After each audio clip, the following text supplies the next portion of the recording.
Hello, and welcome back to Pet Sitter Confessional, an open and honest discussion about life as a pet sitter. Today, we're brought to you by our friends at Pet Sitters Associates, the Dog Co-Launch Summit, and our Patreon supporters. Patreon supporters have found value in the show, and so they've committed to giving back a little bit of every month so that they can get the show early, get early access to things, show up to our monthly meetup, or maybe just get the good feelings it takes from supporting the show. If this show has meant something to you, if you've learned something, if you found value in it, we'd like for you to go to petsitterconfessional.com/support to learn all of the ways that you can keep the show going. Back when our first kid was born, we had a lot of things that we needed to assemble, whether that was furniture or whether that was the changing station or whether it was just little things that people would give to us. And Megan and I had to spend time putting these individual items together. And now, years later, we still have many of these things around, no longer used for their original purpose, but we still keep them. There's a lot of reasons for that. There's sentimentality around these objects. Also, we're pretty proud about the fact that we built these. We put them together. This phenomena has actually been studied.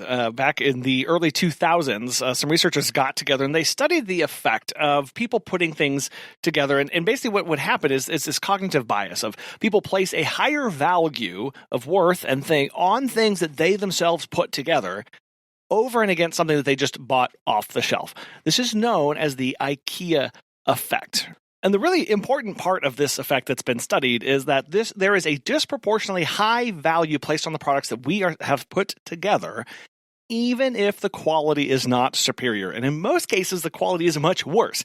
But because we put it together, we really like it, right? And it was named after the Swedish furniture company IKEA, known for selling its packages of furniture and other products that you had to assemble yourself. This concept is really rooted in the idea that effort justification leads to increased liking and valuation of a product. Okay, effort justification. This means the more effort I place into something means that I must like it on the other side. The harder it is for me to get to somewhere, move something, put something together, the harder that process is, the more I value the result. So whether we're investing time and effort to assemble things like IKEA furniture, this is where we develop this sense of ownership and pride, where if you were to then ask, how much is this desk worth that you put together versus this other desk that you buy off the shelf, people overestimate the value of what somebody would pay for the thing that you put together versus the off-the-shelf item. And what's important here, it's not limited to furniture. This has been observed and studied across various things like origami, Lego, even cooking has this same effect. Really, the IKEA effect highlights how our perception of value is not solely based on objective quality or functionality, but it's also influenced by the effort and emotional investment that we put into something. Of course, this has implications for things like product design, marketing, if you have employees, how they are motivated, because it demonstrates the power of involving others in the creation and customizing of products. Additionally, for small business owners, the IKEA effect has an outsized or an oversized influence on how we view not just ourselves, but the company that we are building. This is so important for us in Pet Care because not only are we building our small business from scratch, from nothing, but we're a care-based business where we are placing ourselves because we're caring for other living things and we're caring for people. Already, there's a high emotional value attached to the things that we are doing. So when we combine these things of I am emotionally invested in how things are going to take place and what the outcome of this, in addition to the fact that we are building this with every step, we're emotionally and ready charged to place an immense value on our work, as we should. Right? We should have pride in our work. It's not a bad thing at all. Taking pride in our work is good because it fuels motivation. It keeps us going. When we know that our work is doing, we take pride in that, it means that we are more motivated to keep going, do it again, do one more thing. It also fuels our attention to detail, meaning that we are incentivized to continue to pay attention, to continue to show up, to continue to ask the good questions, to study, to dig into all of the aspects of what we do. We've said it a lot. The work that we do isn't exactly the hardest thing on the face of the planet. The difficulty in what we do is executing it excellently every single time that we're over. Taking pride is also good because it is an outflow of our passion. When we have a pride in our work, it does connect the fact that we are passionate about our work and how we do things. When we lose our passion, we stop having pride in our work. And if we don't have pride in our work, it's often a reflection of the fact that we have lost our passion and need to find a way to rekindle that. It also helps us care deeply about the clients, our team members, and the quality of care. If we don't care, the care will suffer. And so when we can look at our work and we know I am doing the best possible work and what I'm doing, the business that I'm running is absolutely amazing, it helps us when problems come up, when we have to invest another hour of our time and our attention and our energy. Without pride, what we do is just a job, right? Without pride, what we do becomes just a job. And most of us, if we're honest, we want to. We're the owners. We're the creators here. We need to feel connected. We need to feel deeply integrated into what we are doing. That every aspect of our work, whether it is filing for that new city license, or whether that's paying taxes, or taking another phone call, or tracking some client details, or updating information, or training somebody. Every one of those things has to feel connected back to why we're doing this. And in essence, what we're doing is then we are taking ownership of our work. And this flows through us as the actual owners, as well as the team members, the employees. If we have them on board, how do we help them get connected to this? But pride obviously has to be balanced with perspective. If we fall into the thinking of, well, I built this, therefore it must be the best way, we risk stagnation. How many businesses have fallen by the wayside over the last eons because they thought that they were perfect? They thought that what they had done there was no room for improvement. It was the be-all, end-all, absolute best.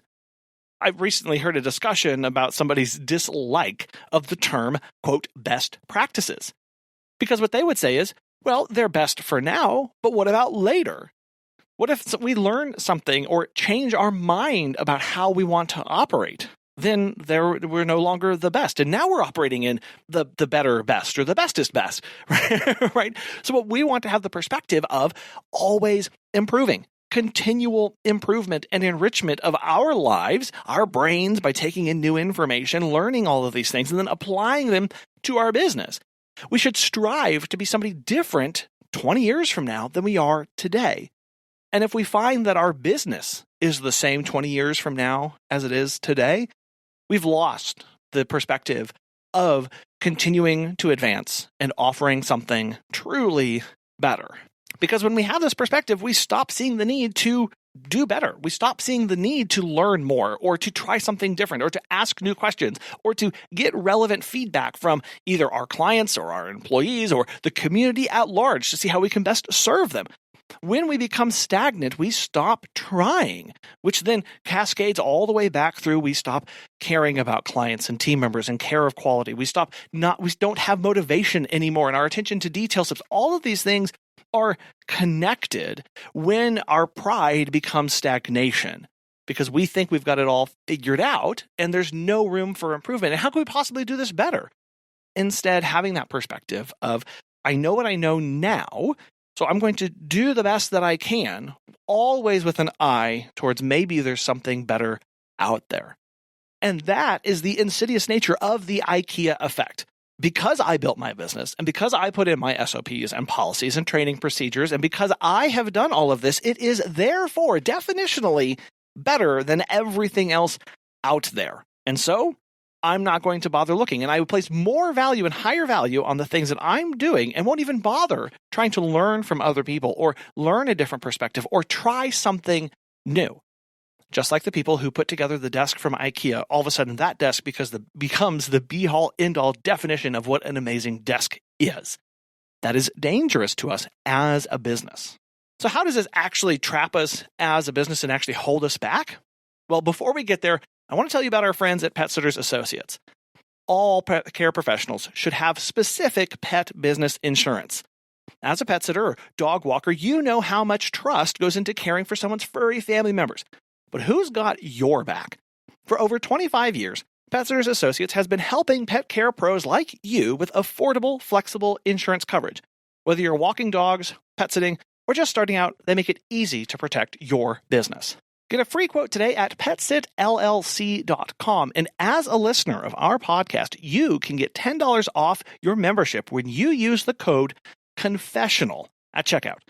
That's petsitllc.com. Use the code Confessional at checkout for $10 off today, because your peace of mind is part of great pet care. So what is this trap, and how does the IKEA effect actually hold us back? Well, importantly, it keeps us clinging onto things that don't serve us. We cling to things simply because they are ours. And this comes from several different perspectives. One, okay, this is it's selfish, right? This is mine, my thing. This is what I wrote. This is the pictures I took. This is the policies that I put together and that I want to follow. Because it's mine, I think it's better. Additionally, this also can stem from the fact that it's all we know. And so we have some of this self-doubt of, well, I don't know what I don't know, so I guess this is as good as it's going to get. And so from this selfish nature, from this self-doubt perspective, we cling to things because they are ours, because they're familiar, and because it came from us. We also fear that changing or replacing these things in our lives, in our business, devalues our effort, right? Okay, I'm going to change something. For 10 years, I've operated on this policy of always taking the key with me on my lanyard around my neck. But now I'm going to use lockboxes. Well, does that devalue the previous 10 years of work, effort, and time and attention and care that you placed? Some people may feel, yes, that all of that was wasted now that I'm operating like this. And I talked it all up previously and how good that was and how awesome that was. And now I'm not doing that.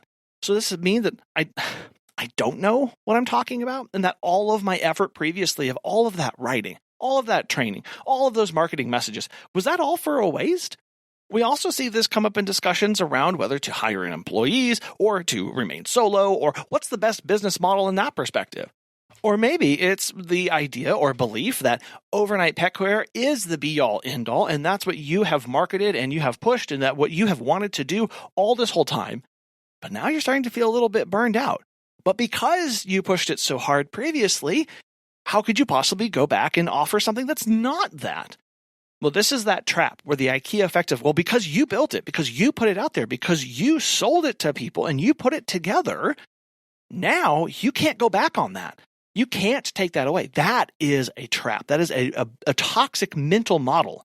Instead, we should be open to change and look at our efforts and say, well, that's what I knew then. That's what worked for me then. Now, however, I've learned something different and a new perspective, and I'm going to try this. The trap also comes into play when we take criticism of a system, of a belief, or as a process personally instead of feedback. Again, this is where this danger of being a business owner, an operator, and also being in the pet care space where we care a lot, where we put ourselves out there. Any sort of criticism from either our community, our employees, our clients, or ourselves, all of a sudden, we take this as a reflection of us instead of a way to improve. For example, maybe you send out a client survey and you ask, where can we improve? Because somebody told you to do that. And you thought, okay, maybe I should ask my clients where they think I need to be better. And then give you some feedback around your cancellation policies. Well, you could take this as, well, that cancellation policy is there because I put it there and it's a good cancellation policy. And now they don't like me as a person because they don't like my policy. Instead, we should take that feedback, put our business hat on, and say, from a business perspective, I'm going to put a little barrier. There's me personally, there's the business, and then there's the clients and community and my employees. From the business perspective, that screen, is there room for improvement? Why is that policy and procedure? Why is that process there? Whether I like it or not, should it change? And that's really, really hard. So when we get that feedback, instead of immediately triggering and letting our heart rate bump up and go through the roof, remember, they are critiquing, they are giving feedback on the business, not you. Yes, did you write the policies and procedures? Did you put these things into place? Yes, for the business. The business is a separate and unique entity outside of yourself. It exists apart from you in a very legal aspect as well, right? It exists over here, and you're on this side. That is what is being addressed, the business. So we have to immediately catch ourselves and think, nope, the criticism, the feedback, that's on the business. That's not on me. And I do need to sit with this and ask, is this real? Can I do something with this? Right, so there's some examples that we can think of, and if this triggers something, I'm sorry, these are just examples. Maybe you've been dealing for years with clunky scheduling spreadsheets, or you've been tracking your income and your revenue and all these things in a spreadsheet or in a pen and paper way. Now, this works great for many people, and we know people who run very successful businesses using this method. But if we use these methods with the mindset of, well, because I put the spreadsheet together, there's no better way to do this. And now this is the best spreadsheet possible. What could possibly make this my life any easier? Well, we put the spreadsheet together, so we're going to place an oversized value on it in our lives, as opposed to an off-the-shelf solution, like a pet sitting software, or a tracking solution from something else, or maybe spreadsheets that you can purchase to help do things in your business. We can get stuck by thinking, oh, I can't move to another system because I put this together. When Megan and I first started dog walking and pet sitting, coming up on over almost 14 years ago, we had an Excel spreadsheet that we used to track our monthly income. And we broke it out by days, and we had different clients, and I had different ways of doing tally marks to see how many times a particular client booked us and had all these things going on. It was a mess. It was horrible, right? But did I spend hours and hours working on this? Yes, I did. Did I think it was a really cool spreadsheet? Absolutely.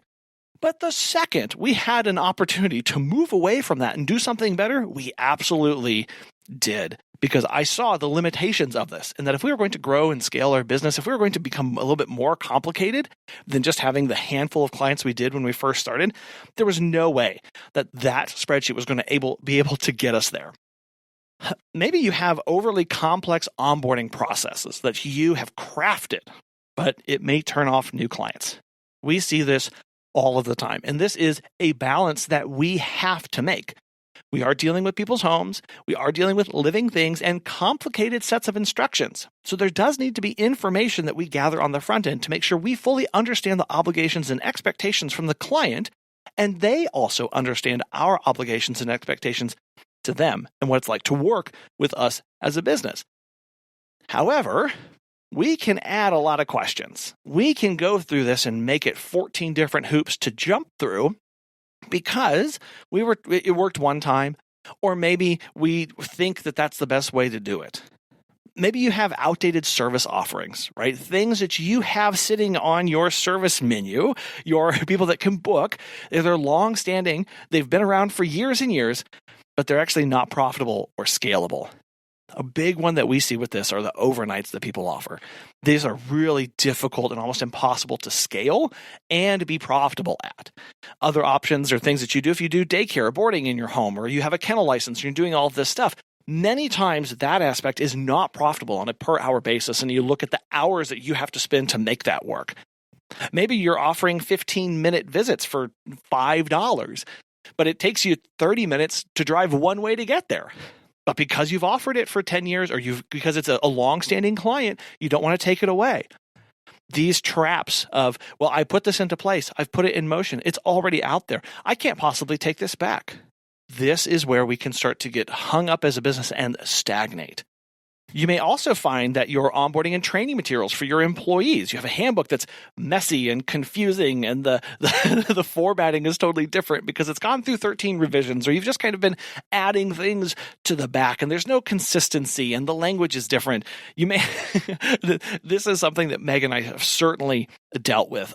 We went through a Herculean effort to put together an employee handbook and our training policies and procedures in our manual and our actually onboarding process where they go through 7 hours of online training. We went through all of this effort to put this into place. And then the moment that we thought we needed to change something, we had a huge roadblock in both of our minds of, do you know how much that's going to take to redo all of that? Isn't this already good enough?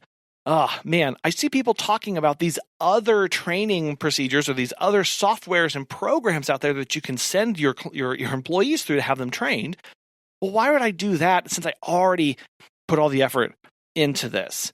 And I've patched it together by hand, and it's been kind of a onesie twosie thing. And but I've dealt with it. I put it together. So why would I change? This can hold us back from having an amazing onboarding experience for our new employees, helping them to really get access to the information that they so desperately need, make them see the company culture and connection that we have here, and really get connected to the mission and vision we have for our business. If we value those things, then it's pretty easy to see whenever what we've put together is lacking, and either go through the effort of redoing all of it, which we ended up doing, or finding a third-party system to go through there. I think it's important to remember that nobody wants to inherit an IKEA desk. Now, I say this knowing fully well that there are emotional attachments that would kind of trump that statement, but you get the picture here of it's a great reminder that what we are doing is building for others, not just ourselves, right? You are building a business not just for today, not just for the immediate here and now, but for the future. You're building it for future team members if you bring them on. You're building it for future clients so that you can continue to serve them. You're building it for your future self. You will be different down the line. Are we making our business flexible and agile enough to meet those needs? And then, yes, we are also building a business for potential buyers. I think as the industry has grown and matured, this aspect of running a pet care business, dog walking and pet sitting business has become much more real and much more true than it was before of you can build a business to sell now more than ever. And so if we have that in mind of, well, maybe my plan to retire is maybe I don't run the business in retirement. Maybe I sell the business and take that revenue and use that towards my retirement. If that is your plan, if your plan is to sell your business at some point, what are you building? Are you building a business that is less reliant on you and all things you, and that includes systems, processes, policies, procedures, all of that? Less of you and more of for the future. Think of it this way. We want to be building a solid oak business, a clear, a sustainable, a transferable business, one that will withstand the test of time. Not that cheap particle board stuff that comes together from the IKEA, but a solid hardwood that will be around for years to come because it is resilient to the waves and whims of the world around it. Remember that solid oak business, that is more valuable than one held together with emotional attachment and duct tape. It will every single time. It's more valuable from a real financial sense of what somebody would pay for this. It's also more valuable from our peace of mind and day-to-day operation sense. If what we operated with, if the tool that you used every single day was basically held together with hopes and dreams and duct tape, we'd throw that out in an instant. How often do we go into a client's home and find that their harness that they've kind of passed down from dog to dog to dog to dog to dog is this chewed, weather-worn, threadbare thing where you're like, if I whisper aggressively at this, it is going to fall apart. We would never use that kind of harness. The same thing with our business. While we put things together, we should look to always replace it with stronger and stronger beams of support that will weather the test of time, that will be here for years to come. that takes setting aside our pride and acknowledging when something better comes along and going, okay, well, I thought I had an onboarding process that I put together, but turns out there's a better way to do this. And so I'm going to take my particle board and replace it with solid oak. Your clients and your team, your community, you want a great experience. You want day to day for there to be peace, for things to work, and for things to function. They don't want proof that you worked hard. Okay, that's not what they want. They don't want proof that you built a clunky system. So they don't. They want to know that the service that they're getting, the training that they're getting, their experience is going to be phenomenal, whether you put it together or not.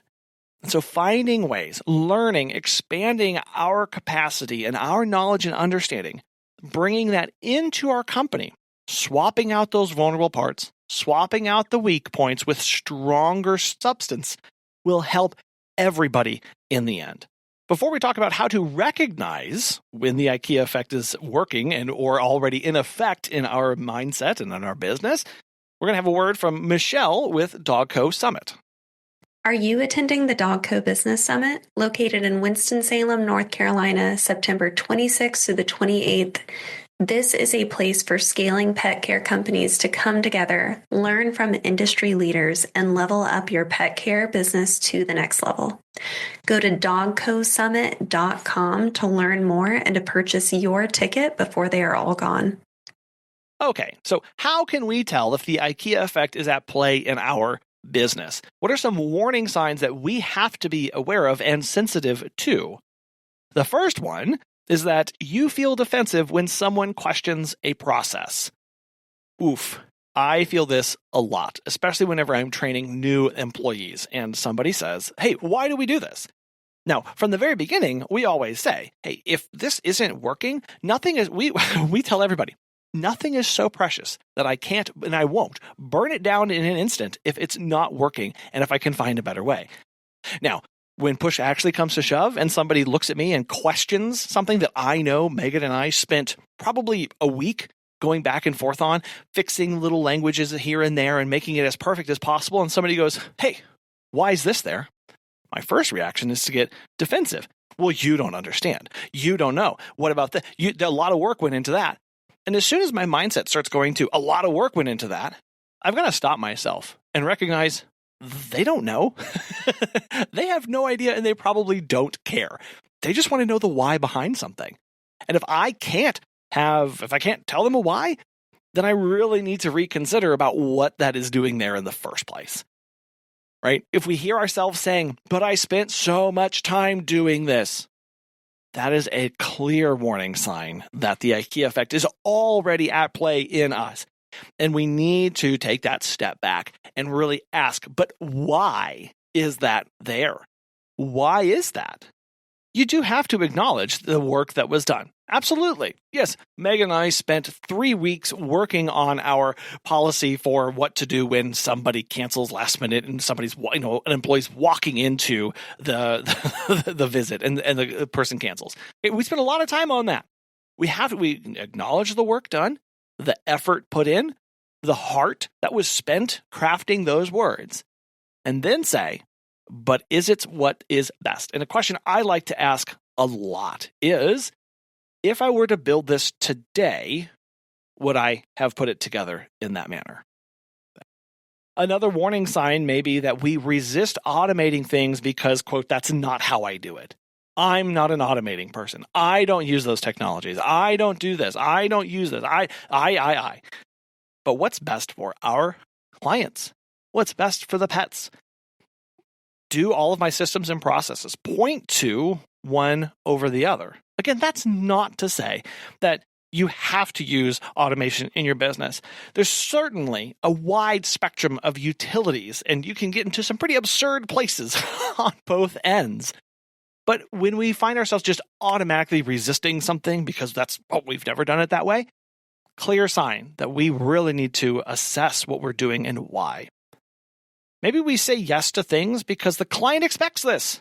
Okay, I have to laugh because many times a client will book something and we'll have a little note in there, or maybe we had a previous experience with the client and now it's just that's what's expected, even though we created that expectation and it no longer fits. Why does the client expect that? Oh, well, the client expects that because I bent my rule of last minute cancellations. Or the client expects that because I didn't follow my boundaries and responded at 10 p.m. at night. And now the client always books at 10 p.m. at night, and they always ask me questions at that time because they know I did it that other time. Another warning sign may be that you won't delegate a task because you believe that only you can do it right. This is a huge hang-up where we suddenly believe that we're the only ones capable of doing a certain task. Now, this is very different than being the person who should be doing the task. The person who's the right fit, the person who should be doing it, oftentimes are not in alignment. And that's okay. Recognizing that, hey, maybe I'm not the right person to be doing the scheduling and the note changes every day for my entire team. Maybe what I should be doing is focusing on finding new partnerships or working with the marketer on ways to get our message out there, or working on a redesign, or maybe it's working on training materials. Whatever that is, what's the right fit for you in your business? Not what are the tasks that you need to do. When we have that mindset of there's an infinite number of things to do in my business, I cannot possibly be the best at every single one of them. And I'm probably not the best at a quarter of them. Asking who's the right person, and then being really honest with ourselves and having to put it out there on the table and say, who's the best person for this? It's probably not me. Then who is? And how do I start having that conversation? I know a big thing for Megan and I in our business was who's the right person to do the meet and greets. Okay. When we started hiring employees, we had already been doing this for almost a decade at that point. So we thought, okay, well, this makes sense. It'll just be us because we have all of these things and we have all these experiences and I know what questions to ask and blah, blah, blah, blah, blah.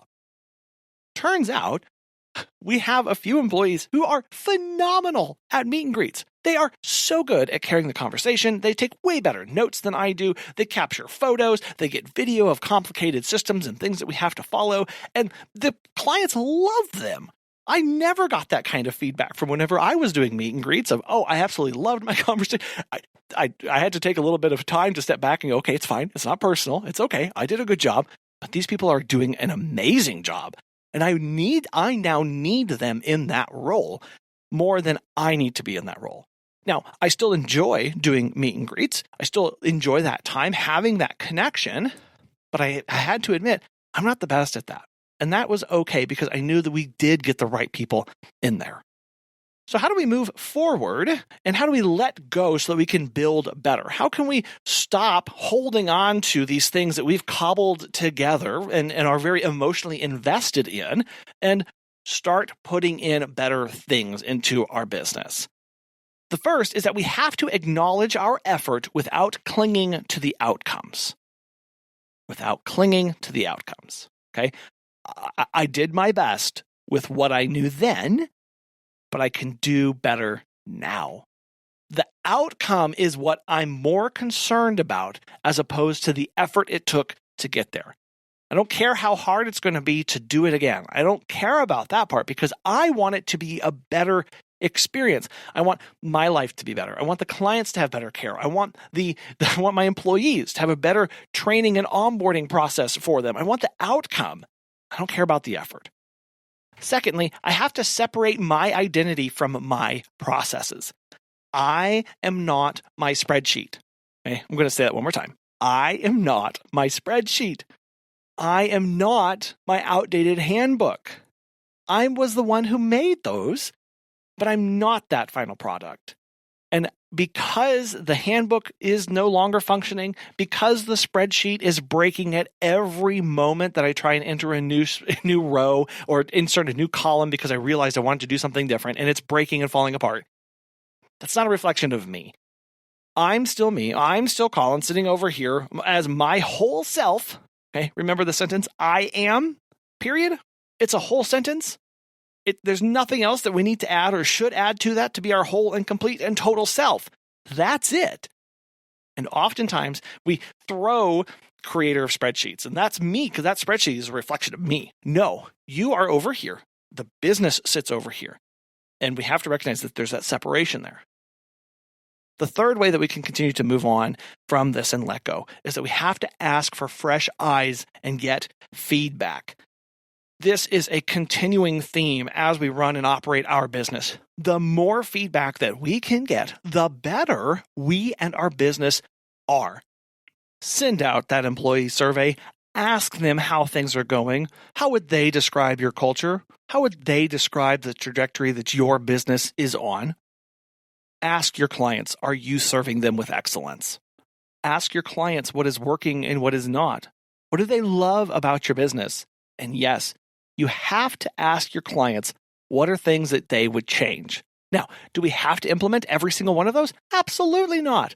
Many times we ask that question and the clients say, I wish this were cheaper. Well, I haven't yet figured a way to do that, but I still enjoy the feedback because it tells me, are people becoming more or less price sensitive over time? And how am I communicating the value that our business provides them? Ask your community. Ask people for feedback and let them look at your processes and policies and procedures. Bring in a trusted person, whether that's another dog walker or pet sitter, whether that's from a business networking group, whether it's a friend or family member. Bring them in and have them read over things. Let them see the process.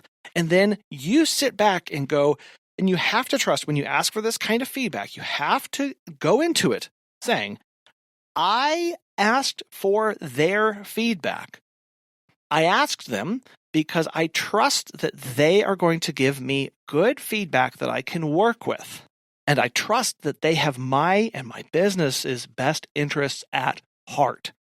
If we go into it already with an antagonistic mindset or perspective, it ruins the whole thing and will be all a waste.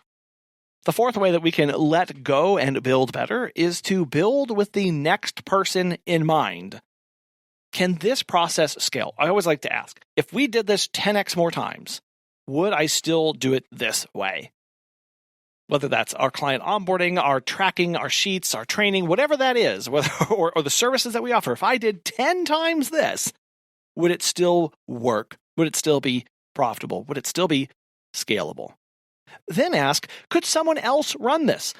If I was no longer had full functioning of my capacities and I couldn't show up, I couldn't look at the schedule, I couldn't take phone calls, I couldn't do these things, I couldn't train people. If I couldn't do that, could somebody right now step in and take it over and run it and nobody notice?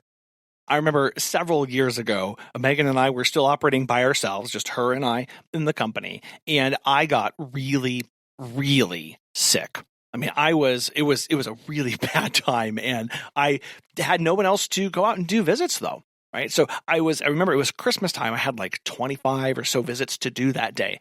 I had a break. My last visit was at 4, and I didn't have to start getting back out until 7 o'clock.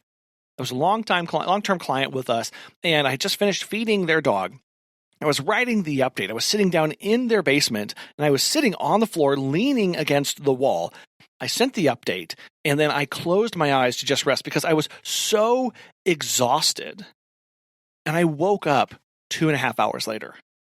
And I remember sitting there, waking up in this basement with the dog sleeping next to me, just going, I can't do this. And if something were to happen to me, well, that goes almost all the business. You know, we had 2 really young kids at the time, and Megan was taking care of them and running all of the back end of the business. And there would be no way for her to be out there taking care of these visits while also raising our kids. And so all of a sudden that became a really, really big motivating factor for us to go, we need to hire and get help. Because if I can't do this reliably and consistently every single time, that's no way to run a business. And that's also spurred us to always have an abundance of employees so that when they get sick, when they need to take time off, when their car breaks down, or when things come up, everybody is helping with that care. The third question to ask about whether we're building for the next person and keeping that in mind is, would a future buyer thank me for how I have this structured? I often think about that of if I were to go and sit in front of somebody and ask them if they were interested in buying my business, would they open up our books? Would they open up our policies and procedures and our training stuff? And would they go, man, this is really helpful and I see the value in this? Or would their face kind of scrunch up and go, ugh, well, looks like I got a lot of work to do on this. The more that we can put together to benefit other people, whether we end up selling or not, the better off we are going to be. And the same is true as to whether we hire or not. If we stay solo, if we run our business as a solo operator, we should still have all of our policies and procedures in place. If you have a team and you're not expecting on selling your business, still have everything in place and written down. The clearer our business is, the easier it is to understand and operate, the more of a benefit it will be to us from day to day. The fifth thing that we can do to help us build better and move away from this IKEA effect is to celebrate when we replace old systems with stronger ones. We should reward ourselves for evolving. That is growth. That is an ability to look and say, I'm no longer operating the way I did 10 years ago. Thank goodness. Balloons, confetti, get a cake or something, or cupcake or whatever that is. Celebrate when you make those big changes because it means that you are committed to change, that you are committed to doing what's best and what's right by your clients, by your team, by yourself at every stage of the business. The best businesses are built to serve others, not to preserve our ego. We should take pride in what we've built, but hold it lightly, hold it loosely. Be willing to adapt and change as necessary and needed to meet the changing needs of ourselves, of our clients, of our pets. Building with solid oak, not an IKEA desk, means that we are more likely to have a business that's going to be here 10 years from now and one that is functioning, not barely held together. When we can let go of things in our business, especially things that we've invested ourselves in, it shows that we are willing to do whatever it takes to have a successful business and to serve people and their pets with excellence. We should allow our businesses to evolve so that it is stronger for our team, our clients, our future self. That is a natural progression and process in business. It should naturally change. When it doesn't, it is often the result of us, of me, for not allowing my business to do so because of things that I think are right one way or the other. That's not to say we can't have opinions. There certainly are very opinionated business owners, and that is perfectly fine. It's your business. Run it the way you want to. We have said that and we'll continue to say that. Always check why we're doing things, though. That's it. Why am I stuck to this? Why is this what I think is necessary? Why is this? When you can answer that, if you can answer that, go forth and conquer. But when we find ourselves screaming from the rooftops just because that's what we've always done, or because we put it together, and now all of a sudden pride has locked us away and kept us from evolving and allowing our business to flourish, that's when we need to get concerned. So this week, do a quick audit. Ask where you might be stuck. Ask the things and look for the things that may be holding you back because you put them in place. And maybe it's time to let them go and put something else in there. Just remember, one small shift can make a big difference in your life and the life of your business. We want to thank our sponsors today, our friends at Petsters Associates and the Dog Co Launch Summit, as well as our Patreon supporters. And we really want to thank you so much for listening. We hope you have a wonderful rest of your week, and we'll be back again soon.